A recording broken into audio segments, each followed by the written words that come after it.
Assalamualaikum warahmatullahi wabarakatuh. Pemirsa, kembali Anda menyaksikan BWRSM TV. Bersama saya Tiara Nividia. Selamat mengikuti rangkaian informasi selengkapnya. Menteri Pariwisata dan Ekonomi Kreatif Sandiaga Salahuddin Uno melakukan kegiatan workshop pengembangan kabupaten atau kota kreatif Indonesia yang berlokasi di Jatiwangi Art Factory sebagai kabupaten kreatif Indonesia yang terus berinovasi dan berprestasi dunia. Kopi itu kalau nggak pakai A katanya nggak afdol, Mas Menteri. Jatiwangi Art Factory, salah satu yang dikunjungi Menteri Pariwisata dan Ekonomi Kreatif, yang sebelumnya melakukan kunjungan kerja ke beberapa titik objek wisata, yakni objek wisata Ciboer Bantaragung, Kecamatan Sindangwangi. Sebelum melaksanakan workshop, Menparekraf atau biasa disapa dengan Bang Sandi, memainkan alat-alat musik yang terbuat dari bambu bersama Wakil Bupati Majalengka, serta meninjau langsung alat musik tradisional lainnya yang terbuat dari tanah liat. Menteri Pariwisata dan Ekonomi Kreatif atau Kepala Badan Pariwisata dan Ekonomi Kreatif Sandiaga Salahuddin Uno mengatakan bahwa Kabupaten Majalengka, Jawa Barat menjadi salah satu kabupaten di Jawa Barat yang terus berkembang dan berinovasi khususnya di bidang kesenian. Bahkan, pada tahun 2018 lalu, Kabupaten Majalengka mengusung subsektor seni pertunjukan sebagai program unggulan mereka. Pada tahun 2019, Kabupaten Majalengka telah mendapatkan penetapan sebagai Kabupaten Kreatif Indonesia di bidang seni pertunjukan. Salah satu pencapaian internasional terbaru muncul dari Jatiwangi Art Factory atau JAF yang dipilih untuk terlibat pada perhelatan dokumen ke-15 di kota Kassel, Jerman pada 18 Juni hingga 25 September 2022 mendatang dengan tema Majalengka Week Alfamart Food Diplomasi. Guna mendukung peningkatan seni pertunjukan dari Kabupaten Majalengka, Kemenparekraf mendorong subsektor seni pertunjukan Kabupaten Majalengka untuk terus berkembang dan berinovasi meski di masa pandemi. Harapan kami lebih besar lagi, para pelaku ekonomi kreatif di Kabupaten Majalengka, tadi disampaikan pengalaman Mas Menteri dari 3 orang sampai ke 30.000. Itu adalah motivasi bagi kita semua dan teladan bagi kita semua bahwa kita tidak boleh mengeluh, tidak boleh menelelah, dan kita harus terus bangkit agar kita menuju Indonesia yang lebih maju lagi. Dibuktikan oleh kawan-kawan kita di JAP ini, Lahir Musik sekarang sedang tur 8 negara, 7 bulan di luar negeri, dan tidak hanya saja mereka berkesenian, tapi mereka membawa hasil ekonomi kreatif, hasil UKM Kabupaten Majalengka, dan menyelenggarakan di sana Majalengka Week, membawa produk-produk Majalengka untuk ditawarkan di dunia. Terima kasih. Dari kebijakan yang tepat sasaran, tepat manfaat, dan tepat waktu akan memastikan bahwa teman-teman JAP ini bisa terus menjadi duta bagi kebangkitan ekonomi kita, dan kita akan memberikan fasilitasi juga agar mereka bisa membuka peluang promosi destinasi-destinasi wisata unggulan dan produk-produk ekonomi kreatif yang menjadi andalan. Harapannya tentunya akan membuka peluang usaha dan lapangan kerja serta terus meningkatkan daya saing Indonesia di tengah-tengah persiapan kita memasuki ekonomi baru pasca pandemi. Sandi menambahkan, subsektor seni pertunjukan mulai dari seni tradisi pop culture hingga kesenian kontemporer merupakan modal penting dalam mengeksplorasi seni pertunjukan sebagai subsektor unggulan serta sebagai lokomotif bagi subsektor ekonomi kreatif lainnya di Kabupaten Majalengka. Sementara Wakil Bupati Majalengka berharap workshop pengembangan Kabupaten Kota Kreatif Kabupaten Majalengka merupakan salah satu upaya pemerintah untuk mendorong kebangkitan ekonomi kreatif dan memfasilitasi para pelaku ekonomi kreatif juga pelaku UMKM dalam bereksplorasi dan mengembangkan ide-ide kreatif dan inovatif yang memiliki nilai tambah dan nilai jual yang tinggi. Dari Majalengka, Jawa Barat, Udin Pepeh melaporkan.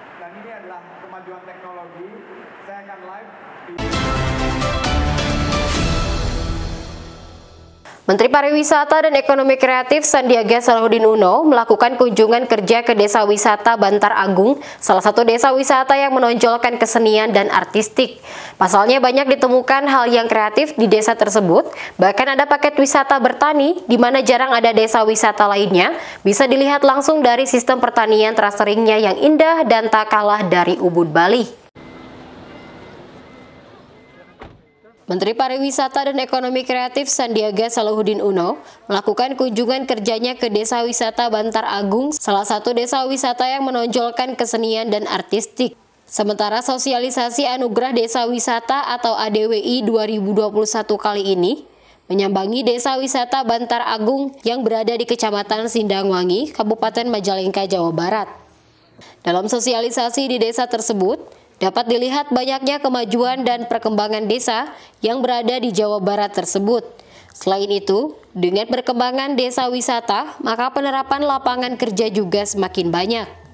Menteri Pariwisata dan Ekonomi Kreatif Sandiaga Salahuddin Uno mengatakan, Desa Wisata Bantar Agung adalah salah satu desa wisata yang menonjolkan kesenian dan artistik. Pasalnya, banyak ditemukan hal yang kreatif di desa tersebut. Bahkan ada paket wisata bertani, di mana jarang ada di desa wisata lainnya, bisa dilihat langsung dari sistem pertanian terasseringnya yang indah dan tak kalah dari Ubud Bali. Desa Wisata Bantar Agung membuat paket wisata bertani yang disuguhkan pada wisatawan. Di sini wisatawan bisa belajar bertani hingga membajak sawah secara tradisional dengan menggunakan kerbau. Ini menjadi daya tarik wisata yang cukup menjual, sehingga wisatawan yang berkunjung bisa mencoba bertani dan membajak sawah secara tradisional. Dalam kunjungannya, Sandi mengungkapkan Desa Wisata Bantar Agung adalah paket komplit bila ingin menikmati alam ciptaan Tuhan.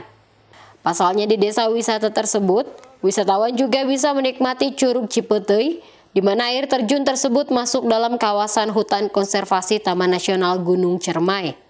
Wisatawan bisa mencoba kesegaran airnya dengan berenang.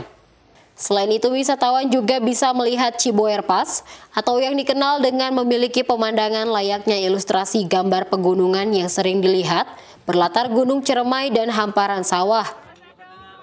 Kehadirat Allah Subhanahu wa Ta'ala bahwa kita bisa berkumpul. Tadi cuacanya hujan, sekarang cerah dan kelihatannya akan hujan lagi. Tapi ini adalah bentuk keberkahan kita hadir di sini. Saya ingin mengucapkan terima kasih hatur nuhun pisan kepada semua pihak yang telah memberikan kontribusi sehingga Desa Wisata Bantar Agung ini tembus 300 desa wisata terbaik, Desa Wisata Indonesia Bangkit tahun lalu, dan tahun ini kita harapkan masuk ke tingkatan yang lebih tinggi lagi, insya Allah. Seperti diketahui, Anugerah Desa Wisata Indonesia 2022 merupakan salah satu program pengembangan kepariwisataan Indonesia yang sedang digalakan oleh Kementerian Pariwisata dan Ekonomi Kreatif. Program ini diharapkan mampu mewujudkan visi Indonesia sebagai negara tujuan pariwisata berkelas dunia, berdaya saing, berkelanjutan, dan mampu mendorong pembangunan daerah dan kesejahteraan rakyat. Dari Majalengka, Jawa Barat, Udin Pepeh melaporkan.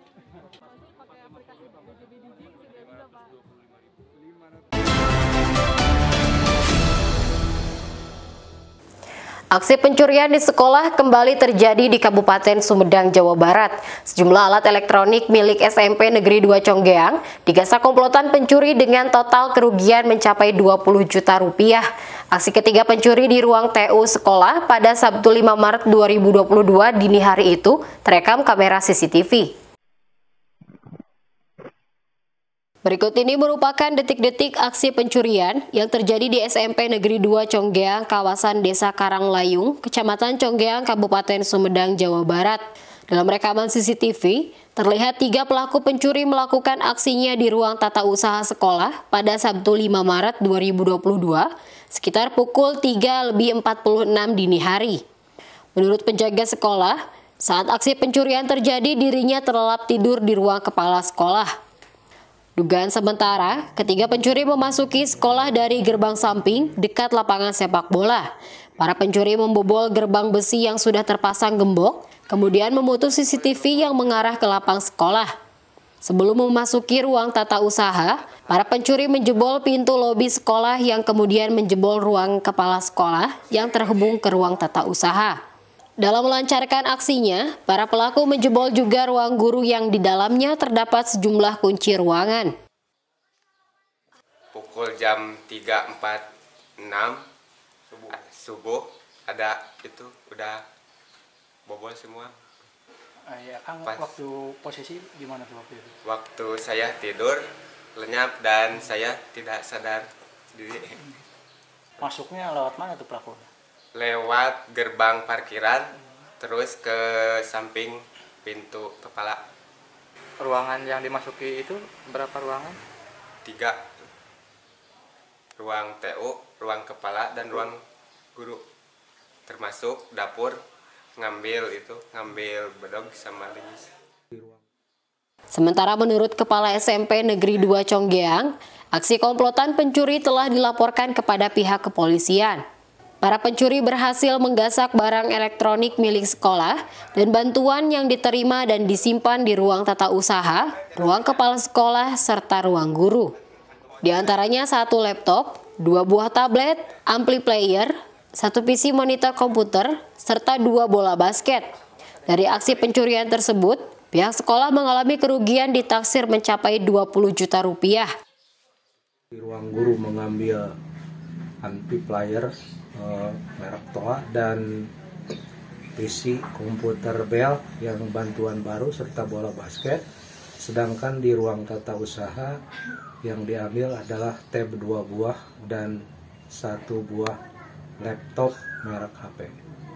Kerugian berapa tuh Pak kira kalau ditaksir? Ya, kurang lebih 20 jutaan lebih lah, 27 jutaan lebih yang ditaksir dari uraian beberapa buah alat yang hilang tersebut. Dari Sumedang, Jawa Barat, Usep Adiwihanda melaporkan.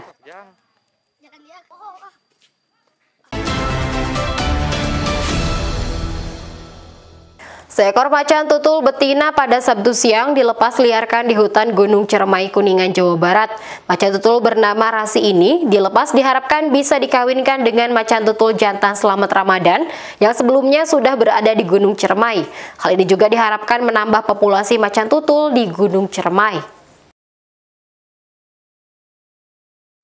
Proses pelepas liaran macan tutul betina yang diberi nama Rasi ini dilakukan di kawasan hutan Gunung Ciremai, Kabupaten Kuningan, Jawa Barat pada Sabtu siang.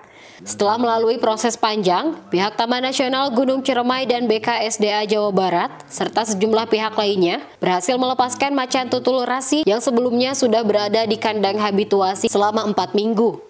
Macan tutul Rasi saat ini berusia kurang lebih 3 tahun. Rasi sebelumnya berasal dari Garut yang diduga lepas dari induknya dan diamankan warga pada Juli 2019 lalu dan langsung diserahkan ke pihak BKSDA. Pelepasan macan tutul betina Rasi di hutan Gunung Ciremai ini dilakukan untuk dijodohkan dengan macan tutul jantan Selamat Ramadan yang sudah dilepas liarkan pada 2019 lalu.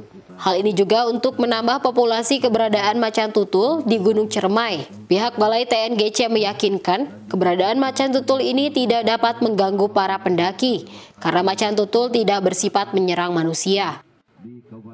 Harapannya dengan masuknya Rasi ke dalam kawasan Taman Nasional Gunung Ciremai, kita berharap dia bisa menambah individu macan tutul di dalam kawasan, karena macan tutul ini sebagai spesies kunci dari Taman Nasional Gunung Ciremai.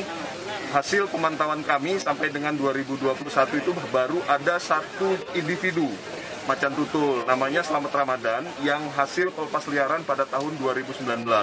Nah, ini untuk menjaga keberlangsungan spesies ini di dalam kawasan, kami memasukkan Rasi jenis kelamin betina, sudah matang secara reproduksi karena sudah umur 3 tahun, sudah melalui proses habituasi. Harapan kami dia bisa berjodoh di dalam kawasan Gunung Ciremai dan bisa menambah individu.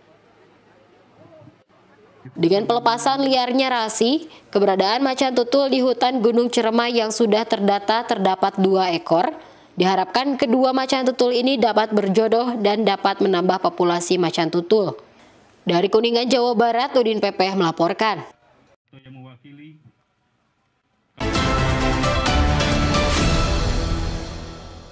Badan Amil Zakat Nasional atau Baznas Kabupaten Sumedang, Jawa Barat pada Senin 7 Maret menggelar pelatihan dan pembinaan SDM Amil Unit Pengumpulan Zakat atau UPZ Kecamatan se-Kabupaten Sumedang.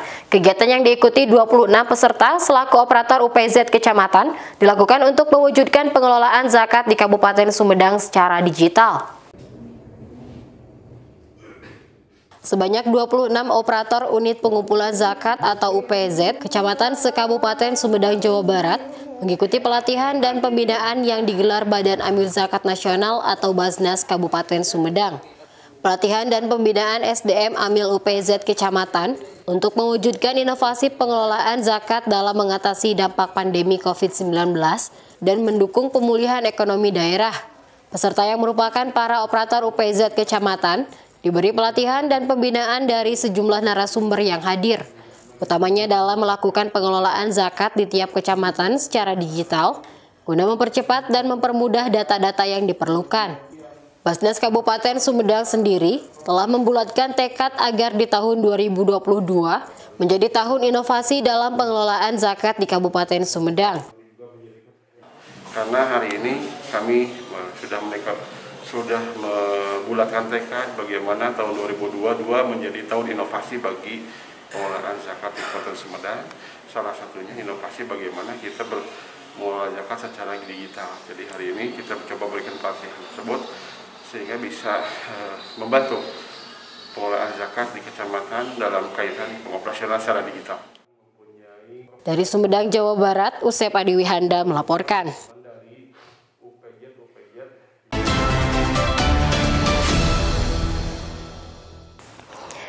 Invasi Rusia terhadap Ukraina dan sanksi Barat membawa dampak bagi warga dan diaspora Indonesia, tak hanya di wilayah konflik Ukraina, tapi juga di Rusia. WNI di Ukraina banyak yang telah diungsikan ke negara ketiga atau ke tanah air, sementara WNI di Rusia rasakan dampak sanksi. Perjalanan 24 jam membawa Vanda sekeluarga ke Bukares di Rumania. Insya Allah besok berangkat ke Jakarta, jadi kita cuma semalam. Begitu kita sampai Bukares, kita nginep semalam. Vanda sekeluarga adalah sebagian warga negara Indonesia yang diungsikan dari Ukraina setelah sempat berlindung di KBRI di Kiev. Sebelum ke Rumania, Vanda, Denny, dan 2 anak mereka menempuh perjalanan panjang melalui Moldova. Ada 7 mobil beriringan. Dan itu kita ngelewatin mungkin dari Kiev ke Moldova itu kita ngelewatin mungkin lebih dari 10 checkpoint ya. Pas sampai perbatasan tuh ngantrinya panjang banget, lama tuh kira-kira berapa jam ya? 2 jam, itu jangan lupa. Udah nggak mikirin jam deh, aku tuh udah berdoa aja kerjaannya, udah aku selamat nggak ya. Menurut catatan Kemlu RI, 99 WNI telah dievakuasi dari Ukraina ke Polandia dan Rumania. Sebagian seperti Vanda dan Denny pulang ke Jakarta pada Rabu 2 Maret menggunakan pesawat yang disewa pemerintah RI. Mereka pun ingin kembali lagi ke Ukraina begitu perang selesai, mengingat mereka meninggalkan rumah yang telah mereka tempati sekitar setahun. Aduh, ya Allah sedih banget karena kan ada foto bayi, anak-anak tuh aku bawa kan. Foto-foto tuh kalau foto-foto zaman dari anak-anak ya dari kita baru kawin, anak baru lahir itu kan kita bawa terus ya, mau pindah-pindah negara gitu. Ya nggak kebawa, ada di situ semua. Tapi Vanda lega, anak-anaknya tak lagi harus ketakutan mendengarkan suara pertempuran. Di Rusia, situasi mencekam layaknya di Ukraina tidak terlihat. Tapi bagi warga Indonesia yang tinggal di sini, mereka ikut merasakan dampak sanksi ekonomi yang diberlakukan Amerika Serikat, negara-negara Eropa, dan lain-lain negara terhadap pemerintahan Vladimir Putin. Kesulitan yang kami hadapi adalah kesulitan untuk menarik uang dari ATM Rusia yang ada, serta nilai valuta asing yang sedang naik turun, menyebabkan kami juga kesulitan untuk menukar uang. Mata uang rubel melemah tajam, sementara harga berbagai kebutuhan juga melonjak. Inilah harga telur saat ini. Biasanya dengan harga 70, kita sudah bisa mendapatkan 1 kotak telur. Bahkan untuk berinteraksi dengan teman di media sosial pun kini sulit dilakukan. Mulai beberapa hari yang lalu, akses ke Facebook, Instagram maupun Twitter sudah sangat pelan sekali. Bahkan Twitter dari 3 hari yang lalu sudah tidak bisa dibuka. KBRI di Moskow telah mengimbau WNI di Rusia agar menghindari kerumunan dan selalu membawa dokumen-dokumen penting bila keluar rumah. Dari Herndon, Virginia, Dania Iman dan tim VOA.